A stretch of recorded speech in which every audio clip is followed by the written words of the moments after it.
नया सेशन शुरू करते हैं। हमारा टॉपिक चल रहा था हस्तरेखाओं से टाइमिंग को कैसे देखा जाता है। कल हम लोगों ने हृदय रेखा से टाइमिंग का देखा था। आज हम सीखेंगे दो चीज, आपकी ब्रेन लाइन और आपकी लाइफ लाइन। इससे किस प्रकार के इवेंट्स का हमें पता लगता है और उसके लिए हम उसी रूल को आगे बढ़ाएंगे। चलिए मैं आपको स्क्रीन पर लेकर के जाता हूं और कल वाली ही पिक्चर्स को पर आता हूं। हम लोगों ने जो चर्चा शुरू की थी वो हार्ट लाइन के बारे में की है। गुरुजी प्रणाम। प्रणाम प्रणाम। ये लोगों ने फोटो को खींच लिया होगा। कल हम लोगों ने किया था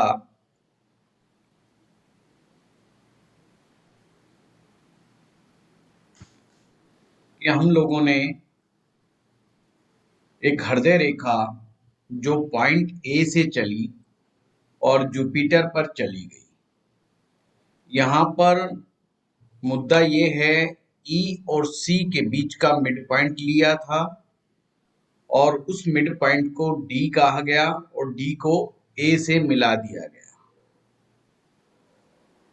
डी को ए से मिला दिया गया और हर पार्ट्स को, जो उंगलियों के ये पार्ट्स हैं, 4 भाग में डिवाइड किया गया और 21 21 21 21 का रेशियो लिया गया। पहला तो प्रश्न बनता है कि केवल 21 वर्ष और 21 वर्ष लेके चलना है? नहीं। पामिस्ट्री का जो सिद्धांत है टाइमिंग का, खास करके वो 7 के डिवीजन से चलता है। मतलब 7 साल की एज में माना जाता है व्यक्ति चाहे तो अपनी प्रत्येक प्रकार की माइनर्स लाइन में इम्प्रूवमेंट पैदा कर सकता है या उसे खराब कर सकता है। तो टोटल चेंज आने में 7 इयर्स का टाइमिंग लगता है। आप चाहे लाइफ लाइन को समझें, चाहे आप ब्रेन लाइन को, चाहे आप हार्ट लाइन, 7 के अंतर पर आपने नापना है। अब सपोज कीजिए पॉइंट डी है। अब अगर पॉइंट डी है और इधर जुपिटर का जो एरिया है, उस एरिया के बीच में ये 21 साल हैं, परंतु 21 साल के बीच में भी क्या हुआ, 21 के 3 पार्ट्स कर दो, 7 7 14 7 के 21, 7 7 14, यानी ये 7 है, ये 14 है और ये 21 हो गया। तो आप और भी करीब पहुंच जाएंगे किसी भी प्रेडिक्शन पे। 7 14 7 या 21, 7 चौके 28, 7 पंजा 35, फिर आ गया 42, 42, 7 7 49, 7 8 56, फिर आ गया 63, 7 70, फिर आ गया 77। इस तरीके से आप देखेंगे, इसको आप डिवाइड करते हुए चले जाएंगे।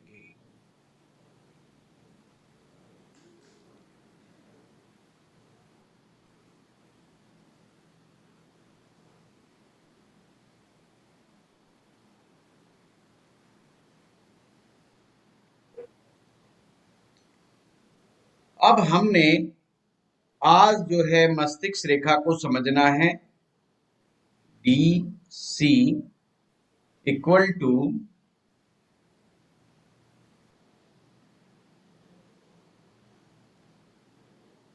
ए बी। डी और सी, और डी क्या था, हमारी इंडेक्स फिंगर और अंगूठे के बीच की जो लंबाई थी उसको मिड पार्ट कर दिया, डेट इज डी। और डी को हमने ए पॉइंट से मिलाया था। तो डी और सी का जो लेंथ है और ए और बी की जो लेंथ है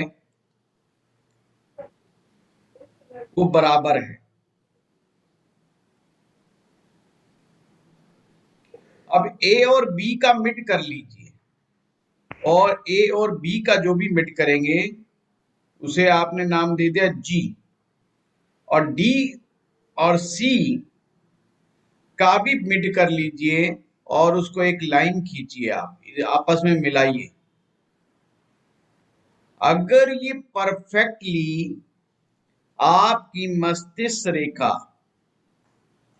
उस जी वाले ट्रैक के ऊपर चलती है, यानी कि इसको एच नाम दे दीजिए, डी और सी का जो मिड आया वो एच आया, एच से लेकर के जी तक जो बिल्कुल स्ट्रेट लाइन है, अगर किसी भी व्यक्ति की ब्रेन लाइन ऐसे ही बिल्कुल सीधी है तो ये समझिएगा कि वो ब्रिलियंट पर्सन है, उसका ब्रेन बहुत ज्यादा फर्टाइल है। सर ये बी पॉइंट कौन सा होगा जी, ये कैसे लिया हमने? ये देखिए, सबसे पहले जो आपको डी और सी, डी और सी, डी कहाँ से आया था? ई और सी से आया।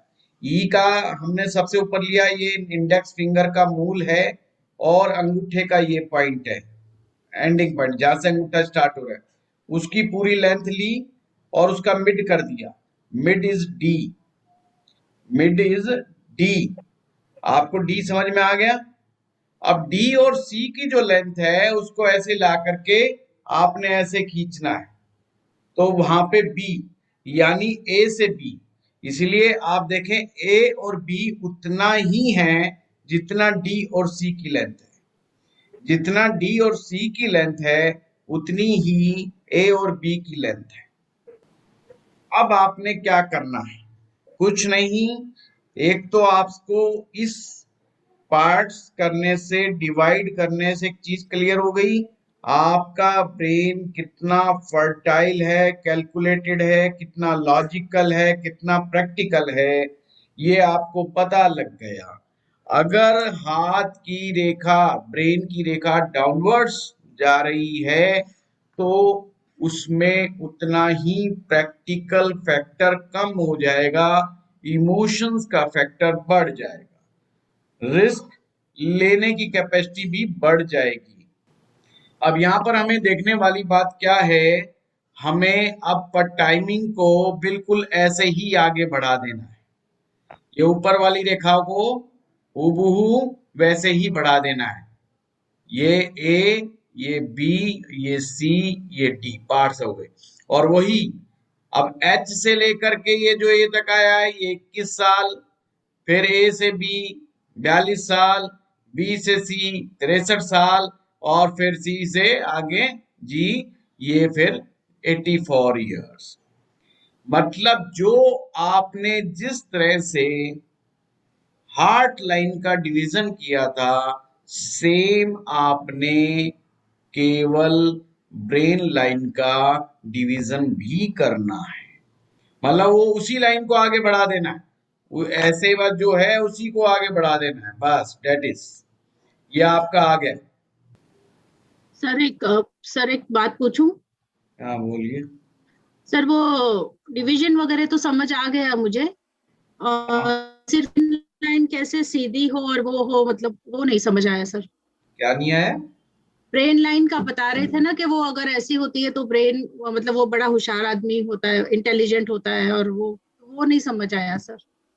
ये कौन बोल रहे हैं? पहले तो मेरे सामने कैमरे पर आके बोले। जी सर, वो कैमरा में ऑन की कोशिश कर रही हूँ सर, हो नहीं रहा। हाँ तो सिंपल है, अगर ब्रेन लाइन सीधी है तो व्यक्ति ज्यादा अभी प्रैक्टिकल है। ब्रेन जी लाइन सीधी अगर, मतलब कोई समझ नहीं आया सर, सीधी मतलब कैसी होगी वो? सीधी का मतलब ऐसे बिल्कुल line, okay sir. Not vertical, horizontally मैं बात कर रहा हूँ। हॉरिजेंटली जब आप हाथ को ऐसा रखते हैं तो बिल्कुल सीधी लाइन ऐसे है, तो that is a horizontal line, और हॉरिजेंटल की तरह बिल्कुल एक सीधे में चलने वाली, कि अगर आप स्केल रख रहे हैं ब्रेन लाइन पर तो बिल्कुल उस ब्रेन से मैं ब्रेन लाइन उस स्केल से मैच कर रही है। जैसे हम लोग बच्चे नहीं वो स्केल रख करके लाइन खींचते हैं, तो मतलब वो ब्रेन लाइन अगर ऐसी है जिसको लाइन की तरह खींचा जाए तो बिल्कुल वो सीधी आ रही है स्केल रख करके, इसका मतलब ब्रेन बहुत ज्यादा फर्टाइल है। जी सर। अगर वो नीचे जा रही है उतना ही कम उसमें प्रैक्टिकलिटी का फैक्टर आ जाएगा, वो इमोशंस उसमें बढ़ते चले जाएंगे। जितना कर्व लेगी नीचे की तरफ ब्रेन लाइन, जितना नीचे की तरफ कर्व लेगी उतना ही प्रैक्टिकल फैक्टर, लॉजिकल फैक्टर कम हो जाएगा। और जो इंसान प्रैक्टिकल बातें नहीं सोचता वो रिस्क लेता है, क्योंकि वो अपने इमोशंस के सहारे चलता है, वो अपनी सबकॉन्शियस के सहारे चलता है, वो अपना भरपूर प्रयोग करता है। अच्छी बात क्या है सीधी लाइन में, उसे कोई मूर्ख नहीं बना सकता, वो चीटिंग होने की गुंजाइश ही नहीं छोड़ता, क्योंकि वो किसी की बात पे तो विश्वास करता नहीं, बहुत प्रैक्टिकल है, बहुत लॉजिकल है, बहुत साइंटिफिक अप्रोच है उसकी। नुकसान क्या होगा, ऐसा आदमी अक्सर भक्ति मार्ग पर आगे बढ़ना बड़ा मुश्किल हो जाता है, तो वो भक्ति में भी लॉजिक ढूंढेगा। तो उसको कौन अट्रैक्ट करेगा, उसे मेडिटेशन अट्रैक्ट करेगा, उसे योगा अट्रैक्ट करेगा, क्योंकि इनके पीछे साइंस जो लिखी गई है वो प्रूवन साइंस है। मतलब मेडिकल साइंस भी मानती है कि जब हम योग करते हैं, मेडिटेशन करते हैं, एक्सरसाइज करते हैं, तो हमारे ब्रेन से कुछ ऐसे हार्मोन्स रिलीज होते हैं जो हमें स्ट्रेस फ्री करते हैं और हमें मानसिक चिंताओं से बचाते हैं। अगर हम ये सब काम नहीं करते तो धीरे धीरे हार्मोन्स कम होने लग जाते हैं या रिलीज नहीं हो पाते, जिससे व्यक्ति ओवर स्ट्रेस्ड हो जाता है। आप देखिए जो खिलाड़ी होते हैं वो बार बार हारते हैं, बार बार जीतते हैं, हारते जीतते हैं, हारते जीतते हैं, पर वो डिप्रेशन में जाकर के सुसाइड नहीं करते। आपने एक चीज नोट की होगी, किसी भी क्रिकेट प्लेयर ने क्रिकेट खेलते समय सुसाइड नहीं किया, और हार जीत इनका एक लाइफ का एक पार्ट है। बुरी से बुरी हार देखते हैं और अच्छी से अच्छी जीत देखते हैं, पर फिल्मी कलाकार अक्सर गड़बड़ कर जाते हैं, क्योंकि जब ये प्रोजेक्ट बेस्ड चलते हैं, इनको कोई फिल्म मिलती है तो दब के एक्सरसाइज करते हैं, दब के अपना वर्कआउट करते हैं, और जब फिल्म नहीं मिल रही होती तो वर्कआउट भी छोड़ देते हैं, सब चीजें छोड़ देते हैं। किसी भी चीज को एक लेवल के ऊपर बढ़ा करके एकदम से डाउन लाते हो तो बहुत ज्यादा केमिकल लोचा होने का चक्कर है। कहने का मेरा तात्पर्य ये है, अगर आपने लाइफ में जब थोड़ी सी एक्सरसाइज कर लो, फिर उसको ऐसे ही रिदम में बना के रखो। लाइफ का सूत्र रिदम में है, रिदम से ही म्यूजिक उत्पन्न होता है और म्यूजिक ही दूसरे को अच्छा लगता है।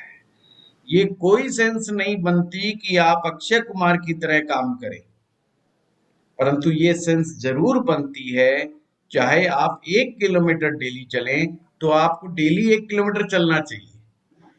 अब उसके लिए आप बहाने खोज सकते,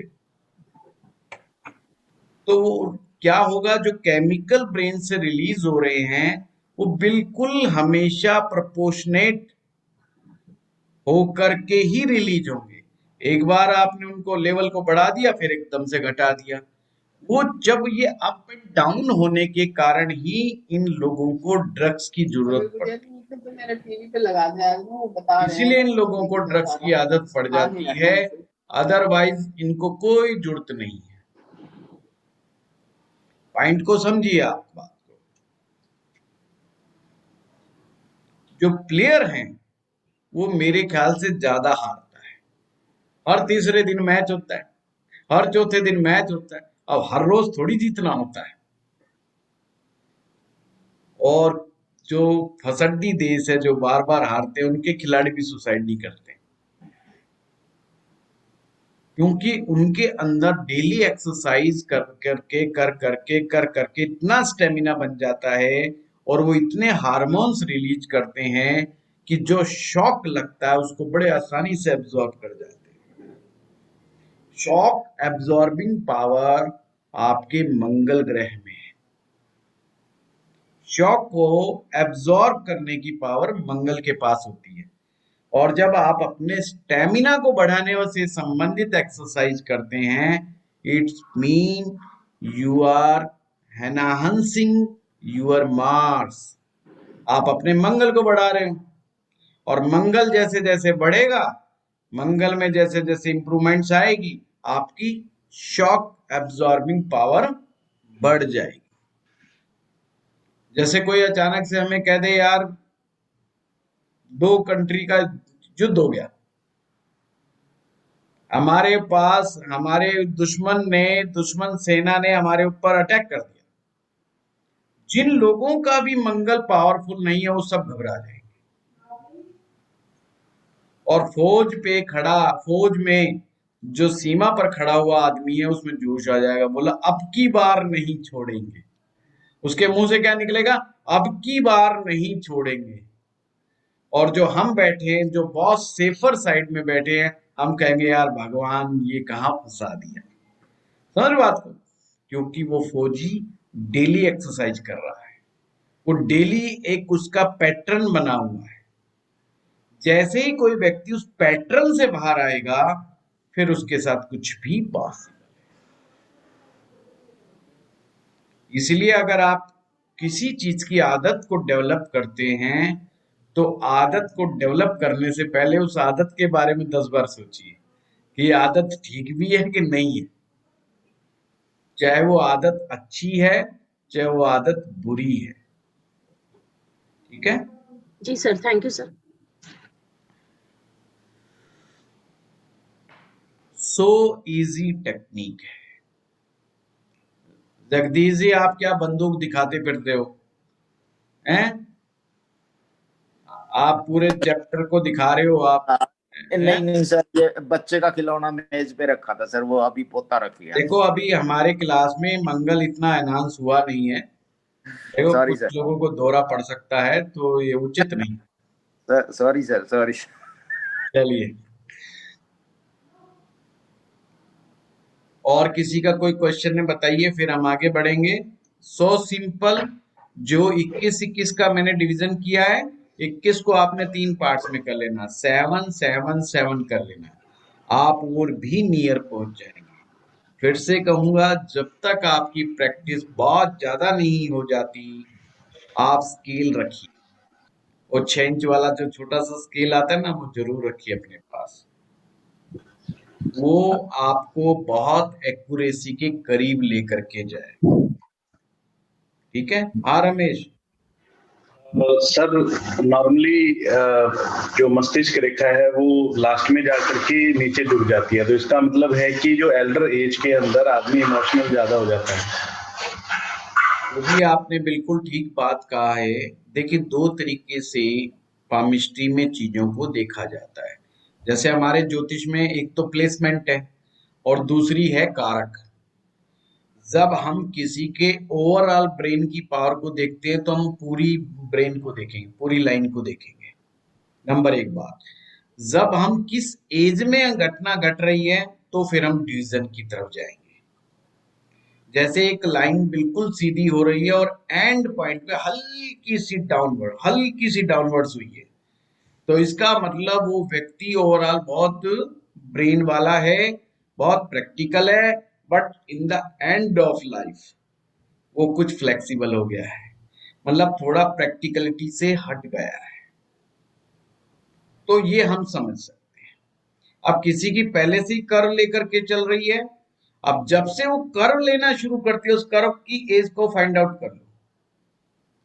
उसी समय से वो बहुत ज्यादा इमोशनलिज्म की तरफ, फैमिली की तरफ, बढ़ता है और उसको बचाने के चक्कर में, रिस्क लेने की चक्कर में पड़ जाता है कि मैं इतना जल्दी कुछ कर दूं कि फटाफट काम हो जाए। इसलिए वो लॉजिक को भी कई बार साइड में रख देता है। उसको कोई गोल गोल गोले बना के करोड़ों रुपए दिखा दे, बस वो उस गोले में फंस जाएगा पक्का। समझ रहे बात को? और अगर ब्रेन लाइन में आइलैंड है, टूटा हुआ है, कोई डॉट है, कोई लाइनें इधर उधर से राहु की रेखाएं काट रही हैं, तो जो काटने वाली रेखाएं हैं उनके टाइमिंग्स को पता कर लो। वो पीरियड उसके लिए टेंशन और डिप्रेशन का पीरियड है, स्ट्रेस और स्ट्रगल का पीरियड है। अब आपने देखा कि लाइन कौन सी काट रही है, आपने देखा कि लाइन काट रही है राहु वाली, तो आप ऐसे माने कि उसके दिमाग पर राहु का असर हुआ उस टाइम पीरियड में, उस वर्ष में। अगर रेखा आ रही है मंगल से काट रही है, तो दिमाग पर मंगल का असर हो गया।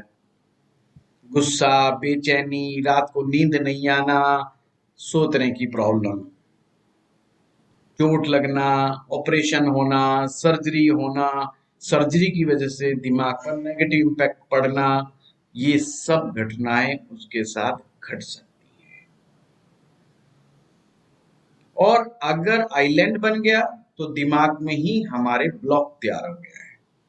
वो किस चीज का ब्लॉक है? कोई ऐसी बात जो उसको अच्छी नहीं लगी और वो 6 महीना 9 महीना उस एक नेगेटिव पीरियड से गुजरता रहा, वो याददाश्त उसके दिमाग में, जहन में अगले 10 साल तक भी बसी हुई है। यार वो घटना, वो इवेंट इतना गंदा मुझे हुआ, जब भी उसको याद आएगा वो इवेंट, वो एकदम बेचैन हो जाएगा। यार वो टाइम, तो जब आप एक किसी नेगेटिव थॉट्स को ब्लॉक कर देते हैं, मतलब अपने से छूटने नहीं देना चाहते, आप उससे रिलीज नहीं होने देते हैं, तो आइलैंड बनता है। तो आइलैंड बनता है। इसके लिए साधना भी होती है ना, एक स्पेसिफिक योग कराया जाता है कि वापस बच्चे बन जाओ। बच्चे बनने का मतलब क्या होता है? अब आपको कुछ याद ही नहीं, बिल्कुल ऐसे हो जाओ जैसे माँ के गर्भ से अभी आए हो। अब माँ के गर्भ से अभी आए हो का मतलब आप कुछ याद नहीं। नई तरीके से अपने कॉन्शियस में नेगेटिव जाने ही नहीं देना, और रो करके, हंस करके, चीख करके, चिल्ला करके उस इमोशंस को रिलीज करना है। उस इमोशंस को रिलीज करना है। अगर आप अपने इमोशंस को रिलीज करने में कामयाब हो गए तो ये ब्लॉक टूटने लग जाएगा। इसके लिए वन टाइम नहीं, कई बार प्रैक्टिस करनी पड़ेगी, है ना? तो जिस घटना के कारण, जिस व्यक्ति के कारण आप में ऐसा हुआ है, तो कोई जगह बना लो जहां कोई ना हो और खूब जाकर के गाली गुप्तार खूब करो, दब करके अपने इमोशंस को रिलीज करो, जो भी मन में आ रहा है करो, तो जिससे धीरे धीरे धीरे धीरे वो चीज कम होने लग जाएगी। एंड अगेन जब ये करो तो बाद में कहो, मैंने तुझे अपने अंदर से निकाल दिया, तेरा मेरा कोई संबंध नहीं, आज के बाद ये हमारा हिसाब पूरा हुआ। और फिर कहना है कि अब मैं तुम्हें अपने अंदर घुसने नहीं दूंगा। इस ऑटो सजेशन की क्रिया को करने से ब्लॉक टूट जाता है। और साथ में राहु की रेमेडी करते रहिए। राहु की रेमेडी क्या है? काल भैरव के किसी मंत्र का प्रयोग करें, काल भैरवाष्टकम का पाठ करें, माँ काली के मंत्र का भी पाठ कर सकते हैं, दुर्गा के चंडी पाठ का भी आप पाठ कर सकते हैं। आप पानी वाला नारियल भी दुर्गा मंदिर में जाके अर्पित कर सकते हैं। आप जो होते हैं वो बहते जल में प्रवाह कर सकते हैं। आप गंगा जी के किनारे वाली जो कच्ची मिट्टी होती है, जो थोड़ी गीली होती है कुछ दूर तक, क्योंकि पानी है ना वहां पर, उसमें जाकर के जौ को आप उगा के आइए, मतलब दबा दीजिए थोड़ा, जैसे बीज को हम दबा देते हैं ना, जौ को। जौ प्रतीक है राहु का।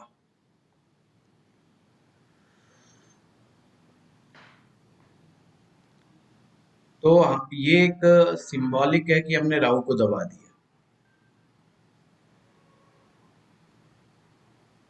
हाँ सुभाष, हाँ सुभाष, नमस्कार। ठीक है, ठीक है, ठीक है। आज करो। नहीं नहीं, अभी नहीं कुछ। वो एक सिंबॉलिक है कि हमने राहु को कहाँ दबा दिया? माँ गंगा जी के किनारे पर। माँ गंगा का जो जल है, वैसे तो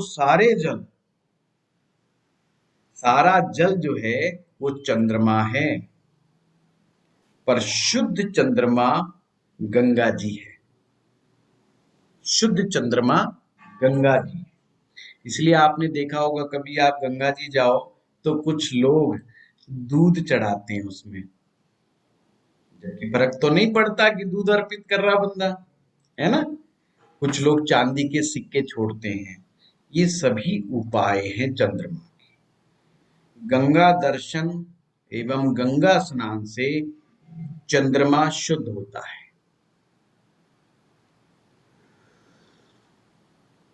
गंगा का मीठा जल है और चंद्रमा नमकीन जल है। तो मीठे से स्नान कर लिया आपने, पवित्र हो गए आप। सर, ये इसलिए उपाय जब भी आप कितने दिन करने हैं? गंगा जी में जाएं, तो जैसे ही आप स्नान करते हो, आपको एक अजीब सी ताजगी मिलती है। वैसे तो स्नान के बाद ताजगी सभी को मिलती है। और एक और खास बात, आप गंगा जी के अलावा किसी और नदी में भी स्नान कीजिए, वो मजा नहीं आएगा जो गंगा जी में आएगा। ये भी खास बात है। जो लोग बार बार जाते रहते हैं, उन्हें उस चीज का अनुभव है। ठीक है, अब कितनी बार करना है रितु जी, ये तो उसकी जेब में जितना पैसा है उतनी बार करना है। अगर वो हरिद्वार में रहता है, ऋषिकेश में रहता है, तो चाहे वो रोज डुबकी मारे, हैं, वरना अपनी मर्जी। इनका कोई वो मापदंड नहीं होता। चांदी के चकोर टुकड़ों को जल प्रवाह करने से भी राहु शांत होता है।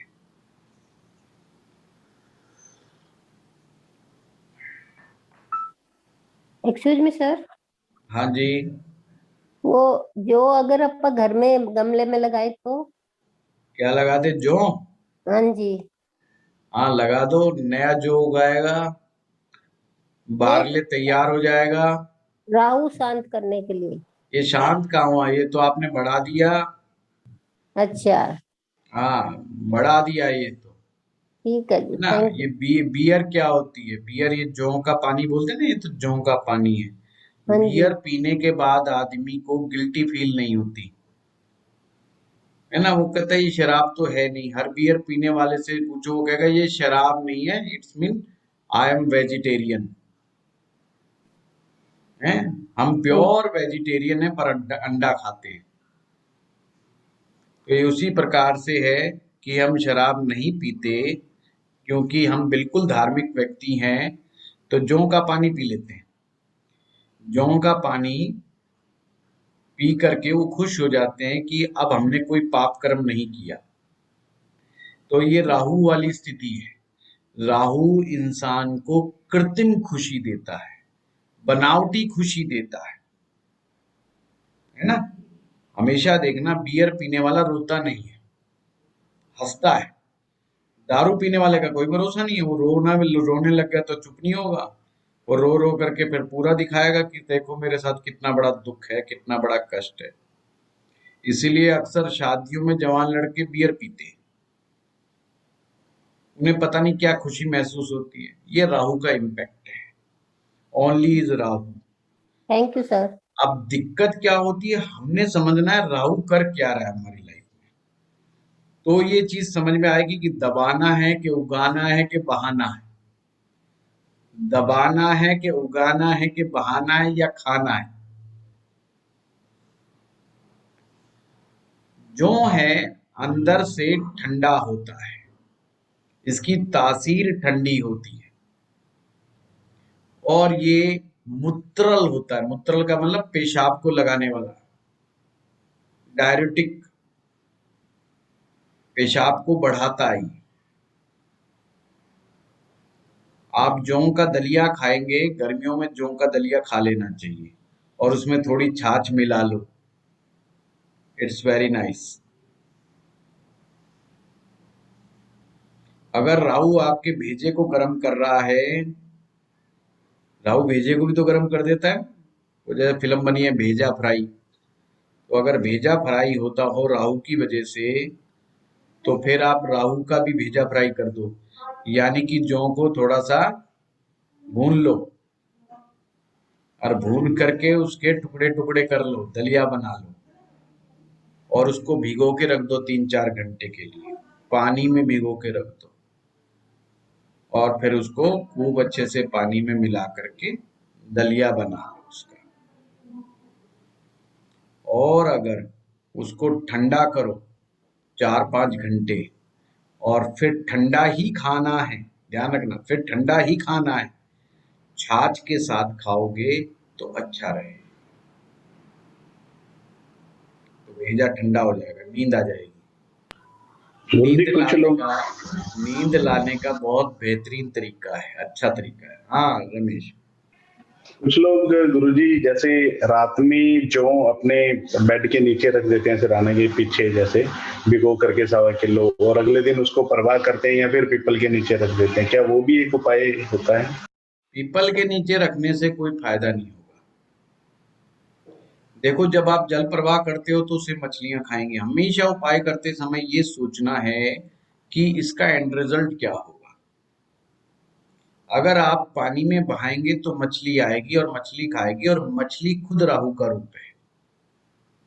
राहु की चीज आपने राहु को ही दे दी, राहु की चीज राहु को ही दे दी, तो इसे कहते हैं अशुभ राहु को शुभ बनाना। जैसे किसी का राहु ताकतवर हो पर वो साइड इफेक्ट भी दे रहा हो, अब उसकी आप ताकत भी कमजोर नहीं करना चाहते क्योंकि आप पॉलिटिक्स में हैं या हायर मैनेजमेंट में हैं, और पर वो आपको दिक्कत भी दे रहा है, तो क्या करोगे? तो आप उसे शुभ बनाओगे पर उसकी ताकत को कमजोर नहीं करोगे। तो हम राहु की चीज को राहु को ही दे देंगे। जैसे नारियल हमने दुर्गा मंदिर में दे दिया, दुर्गा मंदिर राहु का स्थान है, गुरुद्वारा राहु का स्थान है। कड़ा प्रसादा, अगर गुरुद्वारे में कड़ा प्रसाद आप जाकर के बांटते हो या बंटवा देते हो, सामान दे देते हो,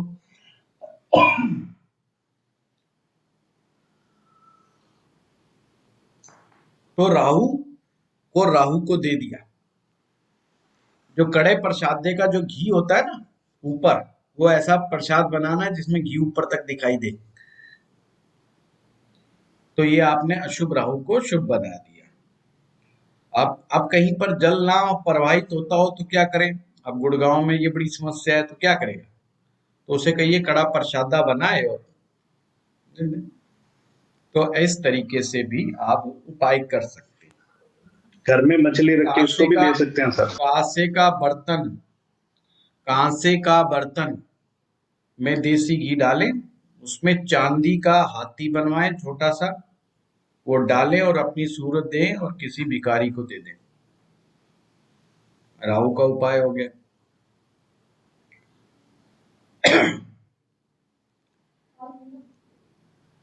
ये ध्यान रखना, शनि के, राहु के, केतु के दान ब्राह्मण को नहीं जाता।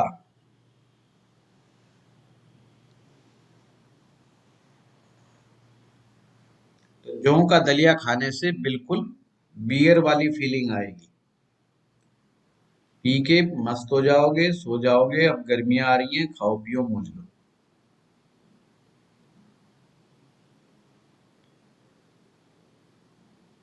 क्या कितने बढ़िया बढ़िया उपाय बताता हूँ आप लोगों को, है ना? जी सर। हाँ सर रचना। अगर घर में जैसे हमारे घर पे हमने कमल लगाए हुए हैं और बड़े बड़े पॉट में कमल लगाया है सर, सर उसके अंदर हमारी मछली है 2-3, ताकि वो मच्छर ना हो, तो हम इसको क्या मानेंगे कि हमने राहु पाला हुआ है? हाँ, राहु तो पाल ही रखा है। सर हाँ जी, तो उसको वो कैसे, मतलब वो है ठीक है कि नहीं है? जैसे अब वो मछली खत्म हो रही है तो हमें नई लानी है, तो उसको हम दोबारा डालें या नहीं डालें? देखिए, अगर राहु आपको नुकसान पहुंचाता है, नुकसान पहुंचाने का मतलब होता है लॉस करता है। जैसे किसी के यहाँ पे चोरियां होती हैं, बटुआ चोरी हो गया, पर्स चोरी हो गया, गहना चोरी हो गया, और ये इवेंट्स बार बार हो रहे हैं आपके। नौकर बार बार परेशान करके भाग जाता है, जब भी जाता कुछ चोरी करके ले जाता है। तो ये सब राहु के इवेंट्स हैं, जो after repeating and repeating bar bar repeats हो रहे हैं, तो आप मछलियों को पालें और उन्हें खिलाएं। इसका मतलब बजाय चोर ले जाए, आप राहु को खिला रहे हो, पहले ही खुश कर रहे हो, भाई ये थोड़ा सा तू पहले ही ले ले, बजाय हमारे घर तक पहुंचे तो पहले ही कर ले काम, तेरे को वो चीज। जैसे कुछ समझदार लाला जी क्या करते हैं, चूहों के लिए दुकान के शुरुआत में खाने पीने की चीजें रख देते हैं, ताकि चूहे आए और वहीं से खाएं और चले जाएं, वो अंदर तक ना घुसे, जहाँ मेन मिठाई रखी होती है, मेन चीजें रखी होती है, ताकि चूहा वहां तक ना पहुंचे। वो पहले ही वहां रख रुका करके कर देते काम। जैसे अक्सर कपड़ों में, अक्सर आप कोई खाने की चीजें, कोई चने चुने टाइप के रख दोगे, तो बस वो उसी पे लगे रहेंगे, आपके कपड़ों को नहीं काटेंगे। और जिस दिन आपने वो चीज खाने की हटा ली, फिर वो कपड़े खाएंगे, भाई क्या करें, भूखे मरते हुए कुछ तो करेंगे। तो फिर आपके कपड़े पहनने लायक नहीं छोड़ेंगे, कहेंगे यार यू, आप ज्यादा इंटेलिजेंट बनने की कोशिश करते हैं। गणेश जी से ज्यादा इंटेलिजेंट कौन? ओके सर, जी ठीक है, समझ गई सर। तो आपको ऐसा सबक सिखाते हैं कि सारे कपड़ों में छेद कर देते हैं। जी।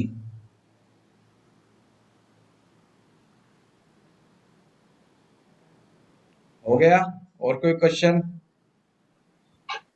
सर इसमें जो मैक्सिमम एज कंक्लूड हो रही है वो 84 हो रही है, अगर उससे ज्यादा जा रहा हो तो, अगर कोई देखिए, ज्यादा एज के लिए आपको हमेशा मंगल रेखा को देखना है। जो मंगल रेखा है, अगर वो बहुत स्ट्रॉन्ग नीचे तक जा रही है, बेशक एज लाइन छोटी है, तो वो उम्र को 84 से ज्यादा दिखाती है। और सर हार्ट और माइंड में तो फिर ये वो वाली वैसे ही लिमिटेशन नहीं होगी? रहेंगे, हर इवेंट्स उसी से निकालिए, क्योंकि 84 के बाद जाकर के ब्रेन में न्यू डेवलपमेंट्स होने के चांसेस कम हो जाते हैं। वो फिर जैसा है वो वैसा ही रहता है, जैसा है वैसे रहने का मतलब नेचर वाइज। 84 तक आपने जो कुछ बदलना है, करना है, आमूल चूल परिवर्तन करना है, कर सकते हो, यू कैन डू इट। आप कोई चीज सीखना चाहते हो, यू कैन डू इट। अगर आप 85 हो जाते हैं और कुछ नई चीज सीखते हैं, तो फिर आपको उसी के आधार पर सीखनी पड़ेगी जो आपका पास्ट का ब्रेन है। सर एक मैथ्स का कॉन्सेप्ट होता है कि कोई भी लाइन अगर स्ट्रेट जाती है तो वो कम डिस्टेंस कवर करती है, और सर्कुलर वे में या डायगोनल जाती है तो ज्यादा डिस्टेंस कवर करती है। तो अगर ये सेम कॉन्सेप्ट में अगर माइंड लाइन पे लगाऊं, तो माइंड लाइन अगर मान लो डायगोनल जा रहा है, मून पे जा रहा है, तो उसका डिस्टेंस ज्यादा कवर हो रहा है। तो क्योंकि उसका डिस्टेंस कवर ज्यादा हो रहा है, तो ये एजिंग उसमें वहां पे इसको प्रिसाइज सज्जी देगा। सज्जी हमने क्या करा, इसको जोन में बांटा है। हाँ हाँ। हमने जोन में बांटा है, ये जो उंगलियां हैं इनको ऐसे जोनिंग कर दी है, 1 2 3 4 कर दिया है। तो अब चाहे वो कर ले जाए, चाहे वो हो जाए, वो उससे ज्यादा बढ़ नहीं सकता। ओके। ये आप लाइफ लाइन में जब इस्तेमाल करेंगे, तो वो आपको 85 से ज्यादा क्रॉस करेगा। अच्छा। सिंपल सी बात है, लाइफ लाइन के अंदर वो कंसेप्ट आएगा, क्योंकि लाइफ लाइन हमेशा ज्यादा डिस्टेंस कवर करती है। लाइफ लाइन हमेशा ज्यादा डिस्टेंस कवर करती है। और सर जी, फिजिक्स के नियम के अनुसार जो चीज गोलाई ले लेती है, वो वर्क डन 0 कर देती है। अच्छा। पॉइंट ए से चले और घूम फिर करके वापस पॉइंट ए पर आ गए, that's mean work done 0। Sir ये जो हम आज कर कहते हैं रहे ना, हैं, लौट के बुद्धू घर को आए, जान बची सो लाखों पाए।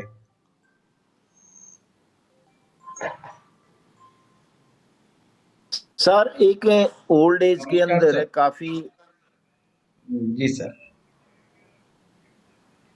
हाँ कोई बात नहीं सर, 5 बजे आ जाओ सर। हाँ 4:30 5 बजे के करीब आ जाओ। ठीक। हाँ जगदीश जी।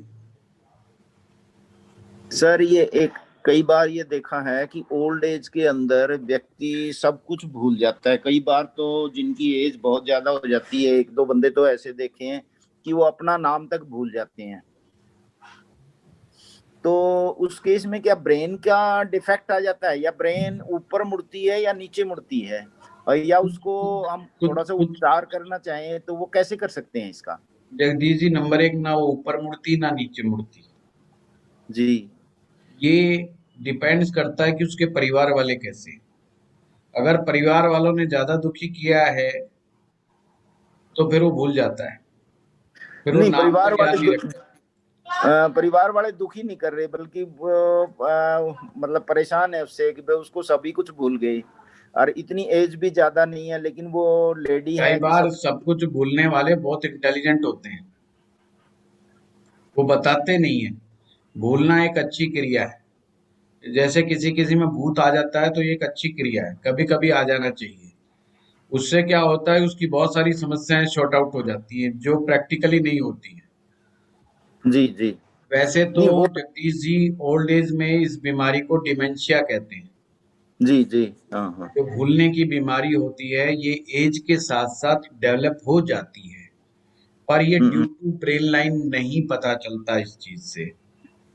जी कोई लाइन उस समय में काट रही होती है तो सिर्फ एक आप आइडिया लगा सकते हो। ना, इसका वो कोई हाथ परफेक्टली कोई ऐसा निशान नहीं है जिससे हम कह सकें कि इसको डिमेंशिया होगा, डिमेंशिया की बीमारी होगी। इसका कोई परफेक्टली हाथ में कई बार नहीं पता चलता। सिर्फ जी ये एज बेसिस जरूर होता है कि अगर बुढ़ापे में अगर कोई चीज याद नहीं हो रही है तो ये एक नेचुरल इम्पैक्ट माना जाता है। ये नेचुरल इम्पैक्ट है कि एक एज के बाद उसको रखी हुई चीजें अक्सर भूल जाता है। बेशक उसको अपने घर वाले सब याद है, पर वो अभी रख करके गया, फिर थोड़ी देर में भूल गया, यार कहाँ रख के गया था मैं, फिर वो ढूंढता फिरता है, फिर उसको मिल जाती है चीज। तो एक होती है ये इसे डिमेंशिया कहते हैं। डिमेंशिया के बाद एक और बीमारी होती है जो ज्यादा भूलन शक्ति बढ़ा देती है। भूलन हम्म। शक्ति इतनी कि वो घर वालों को नहीं पहचान रहा होता है, अपने आप को नहीं पहचान रहा होता है। तो ऐसे व्यक्तियों का गुम हो जाने का बड़ा खतरा रहता है परिवार वालों को, कि कहीं निकल गया तो ये तो बता भी नहीं पाएगा मैं कहाँ से आया हूँ कहाँ से नहीं आया हूँ। ये राइट सर। ब्रेन के थोड़े से फंक्शनिंग के गड़बड़ी की तरफ दिखाता है। कभी हम्म। कभी इसको दवाइयों से ठीक किया जा सकता है, पर कभी कभी नहीं भी होता। बट डॉक्टर इसके बाद में बारे में बहुत श्योर नहीं होते, क्योंकि ब्रेन के जो केमिकल्स उतनी तेजी से नहीं बन रहे होते हैं उस एज में जो यंग अवस्था में बनते हैं। जी। तो कुछ बुढ़ापे के कुछ साइड इफेक्ट तो हैं ही जगदीश जी। न शनि कईयों में महाराज शनि महाराज की कृपा है ये। बस आप नहीं देख वो लीजिएगा उसका शनि ठीक है कि नहीं। शनि ठीक है तो भूलन शक्ति बिल्कुल नहीं रहेगी, शनि खराब हो गया तो भूलन शक्ति बढ़ जाएगी। इसका ब्रेन लाइन से कोई लेना देना नहीं है, जो आपका प्रश्न था। ठीक है, ठीक है सर। उस समय शनि को देखिएगा, अगर शनि खराब हो गया तो ये गड़बड़ कर सकता है। एक्सक्यूज मी सर, हाँ वीना जी। कोई इसकी रेमेडी हो सकती है? जैसे कोई आदमी भूलने लग गया या बोल नहीं सकता अपनी इमोशन को। नहीं, ये तो बता दिया ना सर ने कि भाई शनि को स्ट्रॉन्ग करें। देखिए ऐसा है वीना जी, कुछ मामलों में डॉक्टर भी कुछ नहीं सही ढंग से कह सकते, और हमारे देश में अभी तक ज्योतिषियों को इस तरह की रेमेडी बताने का अधिकार नहीं है कि हम उस पर दावा कर दें। ठीक है। कुछ चीजें होती है जिन्हें मैजिकल रेमेडीज कहा जाता है। मैजिकल रेमेडीज बैंड है। जैसे अगर मैं दावा करूं कि मैं किसी भी आदमी को करोड़पति बना दूंगा, तो डेट इज रॉन्ग। या मैं किसी बीमारी को ठीक कर दूंगा और केवल जो है केवल मात्र उपायों से, रेमेडीज से, तो हम इस प्रकार का ज्योतिषी दावा नहीं कर सकता और ना ही उसे करना चाहिए। हम कहते हैं ये अल्टरनेटिव मेडिसिन्स की तरह हैं, आप मेन मेडिसिन्स भी लीजिए और इस तरह की चीजों के पास भी जाएं, को हेल्प मिल सकती है। तो इस तरह की चीजों को नहीं दावा किया जा सकता और ना ही करना चाहिए। हाँ नेहा जी कुछ कह रहे थे। जैसे किसी की अगर ब्रेन लाइन किसी यानी कि आप कहिए कि कम एज पर रुक जाती है, छोटी है, तो हम लेटर एज में उसकी ब्रेन की स्टेट कैसे पता लगाएंगे? नहीं, उसका उससे कोई लेना देना नहीं है, नंबर एक बात। ओके। नंबर दो बात यह है कि छोटी ब्रेन लाइन सिर्फ पीपल दिखाती है कि वो व्यक्ति बहुत सिंपल है, ओके सर। वो ज्यादा मतलब इम्प्रूवमेंट्स की तरफ ध्यान नहीं दे रहा है, वो अपने ब्रेन की इम्प्रूवमेंट्स की तरफ ध्यान नहीं दे रहा है, वो ये मान के चल रहा है कि मैं जैसा हूँ बिल्कुल ठीक हूँ। और मैं कहूंगा कि ये कोई बीमारी नहीं है, अब एक इंसान की शराफत है हाँ जी सर। कि वो दिमागी नहीं होना चाहता। जैसे आप देखिएगा कुछ साधु है, कुछ साधु समाज हैं, वो कहते हैं सबसे पहले तो ये ब्रेन को ही रोको, ये सबसे बड़ी खुराफात की जड़ है। ये डिजायर पैदा करता है, ये डिजायर पैदा करता है, गोल देता है, टारगेट्स देता है आपको, तो मेडिटेशन लग जाते हैं, वो दिन में 3-3 4-4 बार मेडिटेशन करने लग जाते हैं। मेडिटेशन से क्या होता है कि जो ब्रेन का जो एनालिटिकल प्रोसेस है वो स्लो हो जाता है और वो इस अवस्था में पहुंच जाते हैं कि उनको कभी बीपी नहीं होता, कभी शुगर नहीं होता, क्योंकि ब्रेन तो एनालिसिस करना बंद कर देता है, वो अपने आप में बड़ी शांति महसूस करते हैं। मेडिटेशन का मतलब ही है कि आपने जो अपना एनालिटिकल प्रोसेस था उसको स्लो कर दिया है, जिससे ब्रेन को कुछ राहत मिल गई है और जिससे आप भी अच्छा फील कर रहे हो। अगर आप किसी मेडिटेटिव इंसान का बीपी पल्स रेट जब मर्जी मापेंगे तो इतनी कम आएगी कि आप हैरान हो जाएंगे। हो सकता है बीपी उनका 70 आए और 70 to 90 आए, 65 to इतना आए और पल्स रेट इट में भी 68-74 के करीब आए। जो आज के टाइम में जो जितना हाइपर व्यक्ति होगा, जो जितना जल्दबाजी करेगा, जितना इम्पेशंस हो करेगा, वो जब भी अपनी पल्स रेट को नापेगा तो उसकी पल्स रेट 100 या मोर देन 100 आएगी। इससे पता चलता है कि कोई व्यक्ति में जल्दबाजी कितनी है। अगर इम्पेशंस को चेक करना हो, उसकी घबराहट को चेक करना हो, उसकी एनेक्सिस पॉइंट को, उसकी एनेक्सिटी को चेक करना हो, उसकी एंजाइटी को चेक करना हो, तो सिर्फ आप पल्स रेट, वो पल्स मीटर आता है ना, उससे नाप लो। 100 से ऊपर जा रही है, इसका मतलब बहुत एंजाइटी है इसके अंदर। उसको मेडिटेशन की तुरंत जरूरत है, तुरंत मेडिटेशन की जरूरत है। उसने अनवांटेड बड़े टारगेट्स बनाए हुए हैं, अनवांटेड गोल बनाए हुए हैं। वो ऐसे ही वीडियो देखता रहता है, बनिए 100 करोड़, 1000 करोड़ का आदमी कैसे बने, 10,000 करोड़ के आदमी कैसे बने, लीजिए टिप्स। तो फिर वो टिप्स ढूंढता रहता है, शेयर मार्केट में लगा दूं, प्रॉपर्टी में लगा दूं, गोल्ड खरीद लूं, ये कर दूं, वो कर दूं, तूफान खड़ा रखता है अपने दिमाग में। तो वो एंजाइटी दिखाता है और जब आप रिस्क ले रहे होते हैं बहुत ज्यादा, तो अंदर से एक फियर जनरेट होता है, फियर से ही एंजाइटी होती है। तो अगर आपकी 70 पल्स रेट है, इट्स मीन आपका ब्रेन और आपका बॉडी परफेक्ट है। देखिए कितना बढ़िया उपाय बता दिया है, तो चेक कीजिएगा अपने अपने, सब पता चल जाएगा मेडिटेशन की किसे जरूरत। जगदीश जी आपका बिल्कुल ठीक है, आपका 70 से 80 मिलेगा पल्स रेट। अब मेरा 73-74 आता है सर। देखो जी, मैंने तो 70 to 80 बता दिया। जगदीश जी मेरे मुकाबले का डॉक्टर कहाँ मिलेगा आपको, है बिना पल्स मीटर लगाए जो है बता देता है कितना आएगा।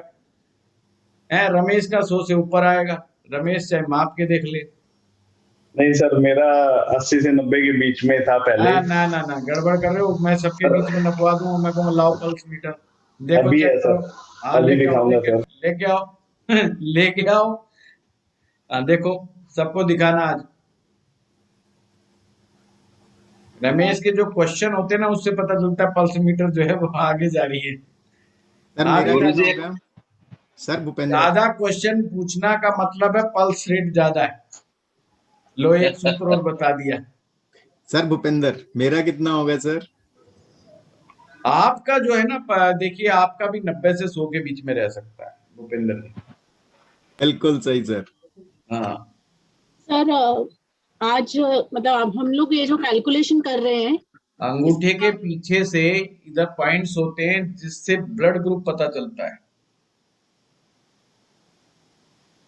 पर ये चमत्कार दिखाने छोड़ दिए मैंने। अब जब नए थे ना, यंग थे, हैं कि ग्राहक अब नहीं जा सकता। हाँ बताइए रितु जी। अंगूठे के पीछे सर ये कैसे? जो हम कैलकुलेशन कर रहे हैं, जगदीश जी वो नहीं बताऊंगा। अक्सर चेले लोग पता क्या करते, फिर गुरु का नाम लेना बंद कर देते। हम किससे सीख के आए। नाम लेना चाहिए कि भाई हम सुनील वसी से सीख के आए, फिर नहीं कहते। फिर तो हम कहते हैं हमारे को रूहानी ताकत प्राप्त हुई, बरसात हुई और उस बरसात में हम भीगे और ज्ञान प्राप्त हुआ, है ना। अब तो फिर वो बताते नहीं। तो आपकी शरण में ही तो हूँ फिर सर। कल को कंपटीशन हो जाए तो मैं कहूंगा देखो भाई, चेले को ये बात नहीं पता ब्लड ग्रुप कहाँ से देखते हैं, हाथ आपके देख करके। सर वहां तो जीरो हूँ मैं। चलिए जगदीश जी, मैं मजाक कर रहा हूँ। होली है, होली है भाई, होली। ठीक है सर, ठीक है, चाहिए, जरूर चाहिए हंसने के लिए। ठीक है। गुरुजी अमर बोल रहा था। हंसेंगे तो ज्यादा बढ़िया रहेगा, पल्स रेट डाउन रहेगी। हाँ अमर जी, मैं रमेश की पल्स रेट डाउन करने का पूरा इंतजाम करता रहता हूँ। कितनी आ रही है बताओ बताओ। 98 आ रही है। 98 आ रही है, कितनी आ रही है? मैंने देखा नहीं हूँ। जी 97 98 के आसपास है सर। हाँ बताओ 98। मैंने तो बताओ 100 बताया। बिल्कुल सही, एक्यूरेट सर। सर वो ब्लड ग्रुप वाला और बता दीजिए सर प्लीज। हाँ रमेश, हाँ अमर जी, ये तो रमेश अभी पढ़ रहा है और मेरे चुटकुलों का इस पर प्रभाव है, अभी हंस रहा है, इसलिए पल्स रेट कम। हाँ अमर जी बताइए। हाँ गुरुजी, ये जो ब्रेन डेड है, अगर उसी को मतलब कभी डबल एंडेड हो जाता है, उससे क्या हम लोग समझे? मतलब नहीं, डबल एंडेड हो जाती जो, हाँ सिंपल है। डबल एंडेड का मतलब अमर जी, मतलब है कि व्यक्ति दो तरफ सोचता है बस। वो पॉजिटिव साइड और नेगेटिव दोनों का एक साथ एनालाइज करता है, जिससे कभी कभी वो अनडिसाइसिव फील करता है। ओके। सर मुझे पूछना है, हम जो हाँ ये रचना जी, एक मिनट रितु जी। हाँ रचना जी बोलिए। सर मैं रिक्वेस्ट कर रही थी, लाइफ लाइन की टाइमिंग भी बता देते हैं, फिर हम तीनों को कोऑर्डिनेट करके क्वेश्चंस आगे पूछ सकते हैं। Very good. फिर हमारा सेशन खत्म हो जाएगा और हम एक बस डाउट सेशन क्लास और करेंगे। आइए चलते हैं हम फिर। बहुत अच्छा याद दिलाया आपने। देखिए हमने लाइफ लाइन को कैसे देखना है, कैसे करना है।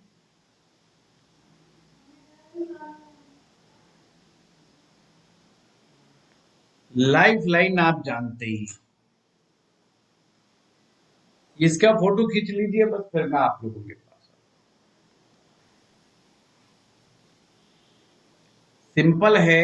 आपने सबसे पहले अपने अंगूठे को देखना है। अंगूठे का जो लास्ट फ्लैंज है, जहां पर संतान रेखाएं आपको सिखाई थी, वो वाली लाइन पर आइए। उसकी लेंथ को नापना है, उसकी लेंथ को नापना है। जहां पर संतान रेखाएं थी, उसकी लेंथ को ऐसे नापना है। हॉरिजेंटली लेंथ देखना है, हॉरिजेंटली लेंथ को देखना है और उसका मिडिल लेना है, उसका आधा, बिल्कुल मिड पॉइंट। और एक प्रकार ले लेना, कंपास।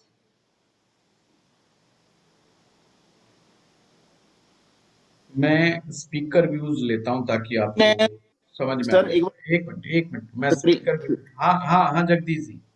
स्क्रीन एक बार फिर से दिखा दें जरा। कोई बात नहीं, वो अभी स्क्रीन नहीं दिखा रहा हूँ, मैं आगे बढ़ गया हूँ। कोई बात नहीं, मैं इसमें व्हाट्सएप पे करवा दूंगा। अब मैं बोलूंगा तो मैं स्पीकर व्यू आएगा। जगदीश जी आप हटिए। ये देखिए, ये जो थंब के नीचे जहां से संतान रेखाएं देखी जाती हैं, उस हॉरिजेंटल लाइन को आपने मापना है और मिड पॉइंट ले लेना है। और कंपास से क्या करना है, जहां से आप उस पॉइंट पर कंपास को रखना है और उस जहां से आपकी लाइफ लाइन स्टार्ट होती है, इंडेक्स फिंगर के नीचे जहां से आपकी लाइफ लाइन स्टार्ट होती है, और जैसे कंपास से एक सर्कल खींचते ना, ऐसे खींचते चले जाइए। ठीक है।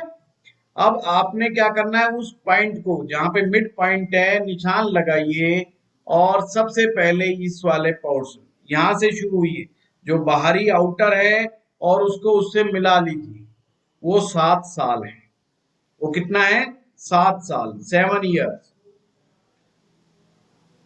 फिर आप ये वाली उंगली का एंड, इंडेक्स फिंगर का मूल का एंड, उसको उसी पॉइंट से, वो पॉइंट नहीं हिलना चाहिए, जो मिड पॉइंट लिया है उसी से आप मिलाते चले जाइए। 7 साल का वो बना लीजिए। 7 7 7 यानी कि 7 7 दूनी 14, 7 21, 7 चौक 28, 7 पंच 35। ये मिड पॉइंट और सबसे छोटी उंगली का ये मूल जो यहाँ से नीचे, और वो यहाँ से जब लाइन खींचेंगे तो वो 35 आएगा। क्या आएगा, 35। यानी यहाँ से यहाँ तक वो जो लाइन काटेगी लाइफ लाइन को, आपकी 35 तक की एज को दिखाता है।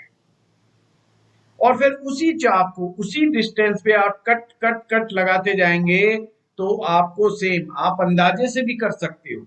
जैसे इस रेखा, इस उंगली का सबसे छोटी उंगली का देख लेना है आपने, उसकी विड्थ, चौड़ाई कितनी है, और उसी के डिस्टेंस पर ऐसे ऐसे कट लगाते जाएं, ऐसे ऐसे कट लगाते जाएं, और उस मिड पॉइंट से आपको जोड़ते चले जाना है। ये लाइफ लाइन के इवेंट्स आने लग जाएंगे। सर लास्ट वाला पॉइंट एक बार रिपीट कर देंगे, जो इंडेक्स छोटी। सिंपल, आपने सबसे छोटी उंगली के पॉइंट लगाना है, और आप अंगूठे के मिड से यहां रहेंगे तो एज हुई 35। ये क्लियर हो गया। अब सबसे छोटी उंगली की विड्थ ले लेनी है ऐसे चौड़ाई में, और उस डिस्टेंस को ये ऐसे इधर से, अब इधर से पॉइंट लगाते जाइए डिस्टेंस पर, और उस मिड पॉइंट को ऐसे जोड़ते जाइए, जैसे मैंने उस चित्र में जोड़ रखा है, ऐसे करते जाइए। ठीक है। तो उसी से आप 7 का डिस्टेंस, 7 14, 7 21, 7 चौक 28, 7 35, 7 42, 7 49, 7 56, 7 63, 7 70, 77, वो फिर जिसकी जितनी चौड़ाई लिए हुए होगी, गोलाई लिए होगी, उसकी एज उतनी ही बढ़ती चली जाएगी। क्लियर। शुक्र का एरिया बना के दिखा दीजिए। बना के ही दिखाया है राशि जी, मैं फिर वहीं ले जा रहा हूं, 1 मिनट, मैं फिर से दिखा रहा हूं। ये देखिए राशि जी, ये बना हुआ है। ठीक है। सबसे पहले हमने क्या करा, इसको जोड़ा, ये जो पॉइंट है ना जहां ए पॉइंट है, ए को ऐसे जोड़ा है। फिर ये यहाँ पे 7 14, 7 या 21, यानी कि यहाँ पे आ रहा है ये 21, 7 चौक 28, 35, 35 कहाँ आया, इस मिड पॉइंट से हमने सबसे छोटी उंगली को मिलाया है। और फिर इसकी चौड़ाई, ये जो चौड़ाई है, इस चौड़ाई के बराबर कट लगाते जाइए, ऐसे कट लगाते जाइए, और इनको मिड पॉइंट से मिलाते जाइए।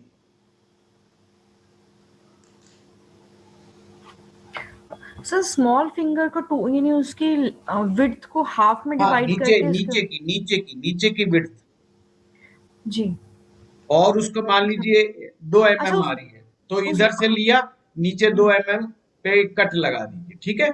ऐसे लीजिए, फिर कट लगा दीजिए, उसकी विड्थ के अनुसार इसको करते जाइए, और ये वाला पॉइंट इससे जोड़ते जाइए।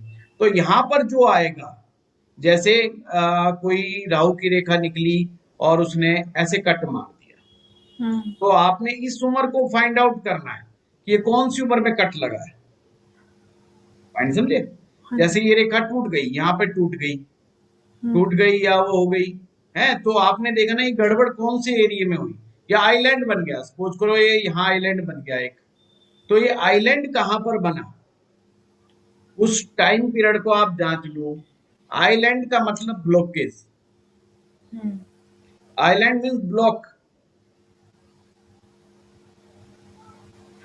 मानसिक पीड़ाओं के कारण उसने अपनी हेल्थ को खराब कर लिया। साइकोमेट्रिक जिसे कहते हैं बीमारी। तो सर जैसे स्टार्टिंग की एज लाइन पर ज्यादा कवरेज लेंगी, जैसे ये शुरुआत है, जैसे जो मैंने बताया था कि ब्रेन लाइन और लाइफ लाइन, अगर दोनों का जोड़ लंबा है तो वो कैसे चेक करेंगे कौन सी उम्र तक लंबा है, तो उसी से 7, 7, 14, 7 या 21, ओहो 21 साल तक ये जुड़ के चल रहा है। इसका मतलब 21 साल की एज तक वो व्यक्ति हायर इमोशनल जोन में रहा है और उसने वही किया है जो उसके माता पिता ने कहा या जिनके साथ वो वेल कनेक्टेड था। इंडिपेंडेंट सोच नहीं आई। जिस उम्र में वो जोड़ टूट जाएगा उसी उम्र के बाद से उसकी एक अपनी इंडिपेंडेंट सोच आ जाएगी। हाँ नया जी बोलिए। सर जैसे उसमें तो एक पूरा फ्लेंज कवरेज लेगा 7 इयर्स 14 इयर्स में, लेटर ऑन वो कम हो जाएगा, कम एरिया कवरेज लेगा। तो जैसे अगर हम ये देखते हैं कि जैसे अगर हम उसका मिड पॉइंट ए बी अगर हम लेते हैं स्मॉल फिंगर पे, तो वो ए बी से हम डिवाइड कर लेंगे और वो 7 इयर्स के गैप होंगे। हाँ yes. Thank you sir. Sir जो हम निशान लगाएंगे वो निशान दोनों उंगलियों के बीच में लगाएंगे ना, यहाँ मिड पॉइंट पे रख के? हाँ बिल्कुल ठीक है सर। एक बार व्हाट्सएप चेक कीजिएगा, मैंने एक फोटो भेजी है पाम की, उसमें कुछ इम्प्रूवमेंट्स बताइएगा। देखा Jagdish ji? Excuse me sir. Hello Lakshmita ji, आपने ठीक करा है। हेलो मेरा मोबाइल ये ठीक है जी, ये ठीक करा है। ठीक है, थैंक यू। जगदीश जी हमने भी आपकी तरह ही है ना, यंग एज में ही डांट मारने की कला सीख ली थी। बात नहीं है, मैडम तो बहुत शरीफ है, बहुत बढ़िया है। और मैंने तो जो लाइव क्लासेस में कई बार उनसे मुलाकात हुई है, तो वो बात नहीं है। खैर मजाक में आप कुछ भी कहो, ये आपकी मर्जी है, बड़प्पन है आपका। जब भी तो डांट मारने में कामयाब हो गए जगदीश जी। अगर वो दबंग होती तो मेरा क्या हाल होता है। नहीं सी सो नाइस, मतलब आप उनसे बढ़िया और वो आपसे बढ़िया, बहुत बढ़िया। लक्ष्मीता जी बस आपने एक गलती ये की है कि जो इंडेक्स फिंगर का जो ये वाला पॉइंट है इसको नहीं मिलाया। जो स्टार्टिंग पॉइंट को भी उस मिड पॉइंट से मिलाइए, दैट इज फर्स्ट 7 ईयर। ठीक है सर, ठीक है। हाँ बाकी सब ठीक है। बाकी देखिए मैं फिर से कहूंगा स्केल के साथ प्रैक्टिस कीजिए, स्केल के साथ शुरू नहीं, कोई बात नहीं, जो कर लिया ठीक है, वो आपने अंदाजे से बनाया है, मैं समझ गया। बट हम सबसे बड़ी गलती पामिस्ट्री में यही करते हैं, हम स्केल नहीं उठाते। मेरा ये मानना है बड़ी शिद्दत के साथ सीखना चाहिए, इसमें कोई शर्म नहीं है। स्केल से करेंगे तो आप पामिस्ट्री में एक्यूरेसी का लेवल अचीव करेंगे। 2-3 साल तक प्रैक्टिस, 3 साल तक कम से कम प्रैक्टिस करें स्केल के साथ। फिर आप बेशक, फिर आपको दिमाग है ना वो उसमें गेज तैयार हो जाते हैं, गेजिंग होने लग जाती है कि अच्छा ये इतना हाथ का आकार प्रकार देख करके वो फटाफट क्लियर कर देता है। शुरुआत में करेंगे, नहीं तो होता क्या है लोग पामिस्ट्री छोड़ते क्यों है? वो छोड़ने के पीछे नंबर 1 फार्मूला नहीं पता होता, नंबर 2 फार्मूला पता भी होता है तो आलस दिखाते हैं, वो स्केल नहीं उठाते। आपको मैग्नीफाइंग ग्लास उठाना पड़े जरूर उठाइए। अगर आपको टेक्सचर नहीं समझ में आ रहा प्लेनेट का, पर सही पॉइंट लगाना सीखिए, बेशक मैग्नीफाइंग ग्लास लगाइए। टाइमिंग निकाल रहे हैं, पक्की बात है टाइमिंग जरूर निकालें, स्केल की मदद से निकालें। कहीं मिड पॉइंट ले रहे हैं, स्केल की मदद से लीजिए मिड। जब आप इस तरीके से करेंगे तो आप किसी व्यक्ति के बारे में जब बताएंगे तो इतना एक्यूरेट बताएंगे कि वो बेचारा हैरान हो जाएगा, हैं? फिर जन्म पत्रिका भूल जाओगे, इट्स माय गारंटी। नवमांशा दसमांशा सब भूल जाओगे। वो सब आता ही नहीं सर। Thank you. नहीं, अभी मैं कराऊंगा दसमांशा भाई, ठीक है। Sheet and chart, unique course. Okay sir. Excuse me sir, Neha ji चालू करने वाली है नाड़ी, और मैं शुरू करने वाला हूँ कैरियर एस्ट्रोलॉजी। तो देखते हैं अभी क्या होता है। एक्सक्यूज मी सर ये इंडेक्स का जो अरविंद जी ने कुछ लिखा है, प्लीज आप एक्सप्लेन कीजिए। मेरे ख्याल में आप अंगूठे का केंद्र नहीं ले रहे, दूसरे बराबर वर्गीकरण नहीं हुआ। नहीं, आप क्या कहना चाहते हैं अरविंद जी, थोड़ा बताएं, एक्सप्लेन करें। मेरे विचार से इन्होंने ना अंगूठे का केंद्र ना लेने के कारण उंगलियों के भीतर, क्योंकि इन्होंने मेरा ख्याल अभी बिना स्केल के किया है, इसलिए वे सेंटर नहीं ले पाए।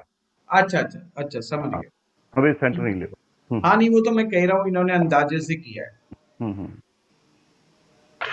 सर इसमें अंगूठे का, जैसे ये अंगूठा है, अंगूठे को यहाँ से स्केल से माप के फिर उसका बीच वाला लेना है। हाँ नहीं, ये हॉरिजेंटली नापना है, नॉट वर्टिकली, हॉरिजेंटली। जहाँ से संतान रेखाएं देखी जाती है, जैसे सपोज करो 4 mm आया तो 2 mm को सेंटर मानना है, फिर उसको कंपास को यहाँ आपकी लाइफ लाइन जहाँ से स्टार्ट हो रही है और ऐसे बनाना है, और फिर उसको जोड़ते जाना है। अच्छा, कंपास पूरा क्यों लगाना है?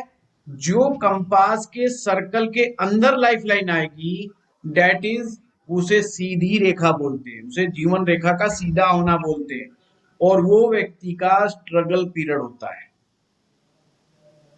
जिसे हम मिडिल क्लास आदमी बोलते हैं।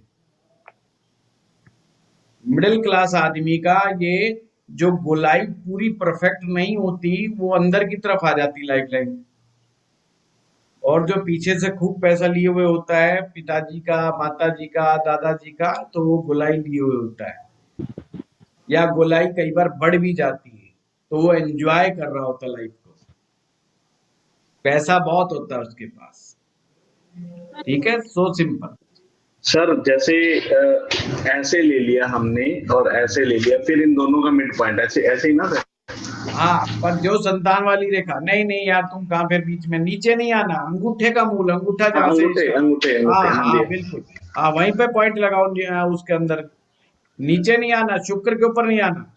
आप शुक्र पर आ गए, हाँ ये यस। सर अगर ये अंगूठे के पीछे तक भी गए देखो, तो हमने उसे भी देखना है ना। पुस्तकों में भी शुक्र पर से दिखा रखा है, पर वही वाली बात है, वहां प्रश्न उठता है कि फिर शुक्र पर कहाँ पॉइंट लगाएं। कभी आप किसी जगह लगाओगे, कभी आप किसी जगह लगाओगे, एक सेंटर तो फिक्स नहीं हुआ ना, तो वो मेरे हिसाब से तरीका अच्छा नहीं। मैं जो प्रयोग करता हूं, मैं इस तरीके से करता हूं, और बहुत एक्यूरेसी आती है उससे। हाँ नेहा जी, आप बताइए। एक मिनट, नेहा जी बोल रहे हैं, हाँ बताइए। अगर ये फ्लेंज पीछे तक गए हुए हैं तो उसे भी देखना है ना। अगर जैसे फ्लेंज यहाँ तक है, अगर यहाँ तक आया हुआ है फ्लेंज, तो हमने उसको भी कंसीडर करना है। नहीं, पीछे का नहीं, बस सिर्फ ये चौड़ाई देखनी है। सिर्फ अच्छा, इतना ही। अच्छा, सिर्फ चौड़ाई कंसीडर करनी है। जी सर, बस जी सर। हाँ जी, अब बताइए अमर जी। हाँ सर, ये जो कंपास सर लगेगा सर, इसी से तो बहुत अच्छी तरह उसको दिखा जाएगा। और बाकी जो कौन सा एज में कैसे हम लोग को जैसे कहाँ पे प्रॉब्लम्स है उसको देखा जाएगा। सिंपल है अमर जी, अगर कट लगा हुआ है, आइलैंड बना हुआ है, रेखा टूटी हुई है, ओवरलैपिंग हो रही है, ये सारे रेखाओं के दोष माने जाते हैं। उस टाइम पीरियड में समस्या है। अगर आइलैंड बनना है तो बहुत स्ट्रेस देने वाली समस्या है, जस्ट लाइक डिप्रेशन। और अगर आइलैंड बहुत मजबूत है तो बिना दवाइयों के मामला सुलटने वाला नहीं है, उस टाइम से उस टाइम तक एज का। यही आइलैंड अगर आपकी भाग्य रेखा में बन गया तो नौकरी से, रोजगार से रिलेटेड बहुत ज्यादा दिक्कतें इंसान को सहनी करनी पड़ती है। और ड्यू टू राहु का मतलब है किसी ने आपको फंसा दिया, बुरी तरह से जाल में फंसा दिया, जिसके कारण आपने नौकरी, रोजगार या बिजनेस को गवा दिया। आप उसमें लॉस भी खाएंगे, आप उसमें डिप्रेशन भी सहन करेंगे, बहुत सारी चीजें हो सकती हैं। अगर वो हल्का बना हुआ है तो इट शोज ओनली स्ट्रगल, कि आप स्ट्रगल को सहन करेंगे।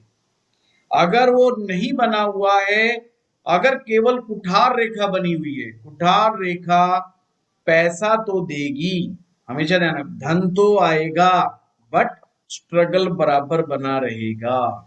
जब आदमी कहता है भाई साहब पैसा ऐसे नहीं आ रहा, बहुत मेहनत कर रहा हूं, जब पैसा आ रहा है, बड़ी भाग दौड़ से आ रहा है, पैसा तो आ रहा है बट बहुत भाग दौड़ कर रहा है तो पैसा आ रहा एक्सक्यूज मी सर, है। हाँ जी, वो जो आपने छोटी उंगली का चौड़ाई बताई है उसका हाफ लेना है? नहीं हाफ नहीं लेना, बस वो पूरा चौड़ाई का वो कट लेते रहना, बस वो अच्छा, पूरा, पूरा लेना। वो हाफ नहीं लेना।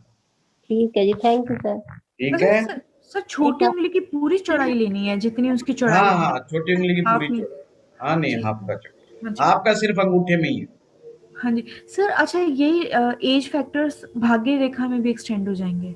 भाग्य रेखा में देखने का तरीका ये है, उल्टा चला लो, जैसे आपने 7 साल ऊपर से किए थे शुरू, और नीचे से कर लो, सबसे एंडिंग पॉइंट से उल्टा चलाओ।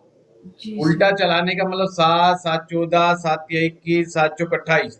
अब देखा कि 28वें साल के अंदर भाग्य रेखा निकल रही है, तो हाँ जी 28वें से मानना है, 28 से भी निकल रही है, 28 में और 7 जोड़ दो, 35।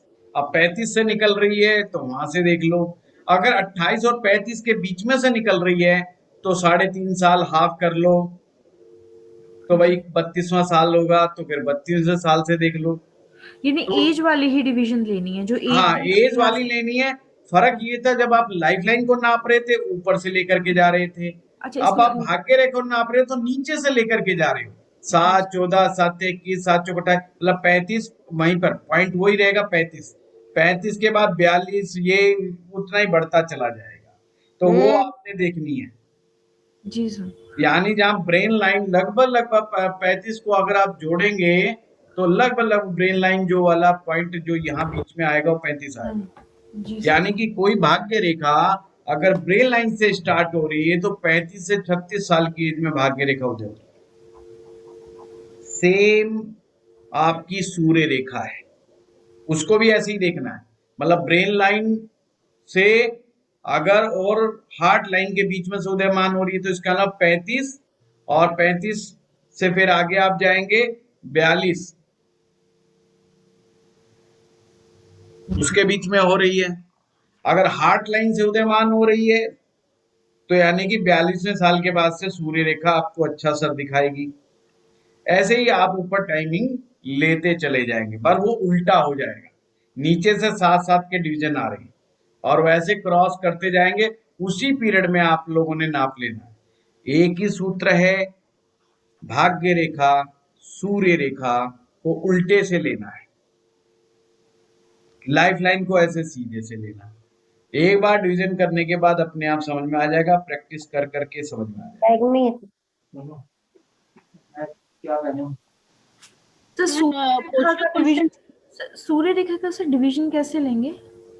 वही जैसे आप भाग्य रेखा में डिवीजन आते जाएंगे, इसलिए सूर्य रेखा। अक्सर बहुत कम भाग्यशाली लोग होते हैं कि जिनकी सूर्य रेखा और भाग्य रेखा बराबर टाइम पे चलती है। अक्सर भाग्य रेखा पहले उदयमान हो जाती है, सूर्य रेखा एक एज के बाद में होती है। सर 7 की डिवीजन उसमें सूर्य रेखा में कैसे डिवाइड करेंगे उसको? वही जैसे हम वो देख रहे थे 7 14, 7 21, मान लो नीचे से निकल रही है सूर्य रेखा, सूर्य, और मैंने कहा था ये एक ऐसी रेखा है जो ऊपर से स्टार्ट होती है और नीचे की तरफ आती है। हाँ जी, ऊपर से स्टार्ट होके नीचे की तरफ आती है, कि यही अद्भुत रेखा है। हाँ जी, बाकी सब नीचे से ऊपर जाती है, ऊपर से नीचे आती है।